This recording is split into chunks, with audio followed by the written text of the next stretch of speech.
we've seen Shanghai and China, Hong Kong listed Chinese companies having a tough run of it, and one of the reasons behind that is this Bloomberg market commentary is often a little bit impressionistic, but fears of tightening, fears of monetary tightening, and there are plenty of pundits out there and sell side economists that push back on this. If just from anybody with a view, Professor Schramm and Patrick or anybody else. What do you? We've obviously seen a flood of total social financing coming in through the second half of last year, and the January number was a record, 2.6 trillion renminbi. It's huge. What should we expect from Chinese monetary policy from here? If anybody has a strong view. If anybody have thoughts?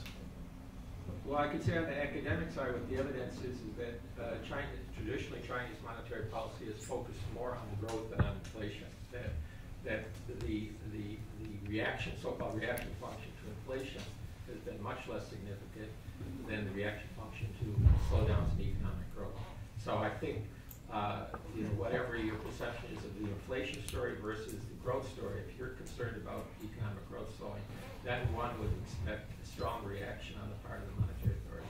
If you think it's inflation that's at the top, sort of at the forefront, then less of a reaction. In fact, there's some evidence that China's monetary policy reaction to inflation is actually pro-cyclical, actually, just feeds it even more rather than it goes against it. I just want to point out from the market point of view, the market went down because nobody got macro picture, but micro picture. The corporate profit went through the profit recession, and if you look at like Asia markets, and they're group of very uncompetitive domestic companies, simply put. So I really do believe that this is. Oh, last year was a profit Yes. recession. There's no question. But over the last month, we haven't seen. Industrial profits have rebounded quite smartly in the last data points, and we've still seen the market come off almost double digits. I think we haven't seen, if you look at some of the companies, the consumer companies reported in Hong Kong, numbers hasn't been very good. In fact, it's below expectations. So but the big drops have been obviously in property and the interest rate sensitives for property or banks. There's a speculation that, the property, that property curve is on again. Right? Of course, yeah. But other than that, I don't think there's massive tightening coming, because if you really think about the policy, monetary policy in China the last year or so, it's been very, it has not been as loose as here in this country, for example, right? I mean, we've been printing money and buying bonds at $85 billion a month kind of clip, whereas over there, they haven't really been doing that kind of stuff. Right, so, but that's so it's been pretty reasonably, moderate, I would think. But the transmission has obviously been much different. I mean, here the Right. monetary policy is loose, but lending is going nowhere.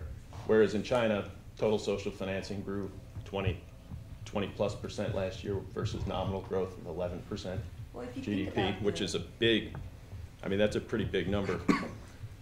A pretty big excess liquidity number. And we've seen, what we've seen is just, at the beginning of last year, I don't think monetary policy was terribly tight, but the impact on growth was actually. Well, it went through about a year and a half of tightening, right? Because they loosened too much in 2008-9 time period, because they didn't really foresee the kind of rapid recovery that U.S. was going to have. So they really primed their pump.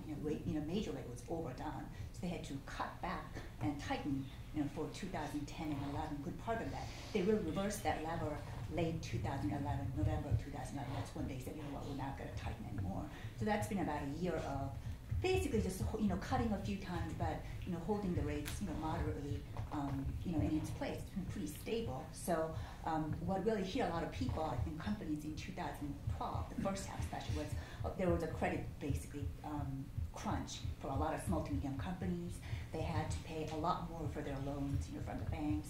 Shadow banking system came in. There were some, busts. There were some bankruptcies, around Guangzhou and Shanghai and all these things, right?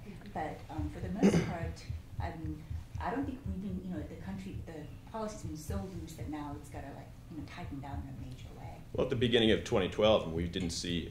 bank lending wasn't collapsing, and total social financing wasn't collapsing.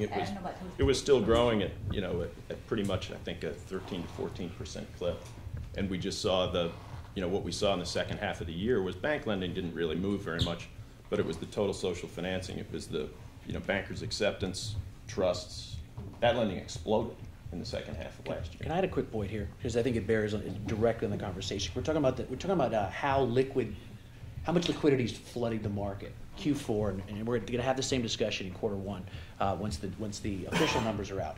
What we saw in Q4 last year was an enormous, as usual, there was a ton of liquidity being dumped in. Credit was easing without question, and yet when we talked to bankers and said how much of this is going to new lending, an enormous percentage. And I think the actual statistic for us was over 80% of the bankers we talked to said that less than 20% of their loans were going to new lending.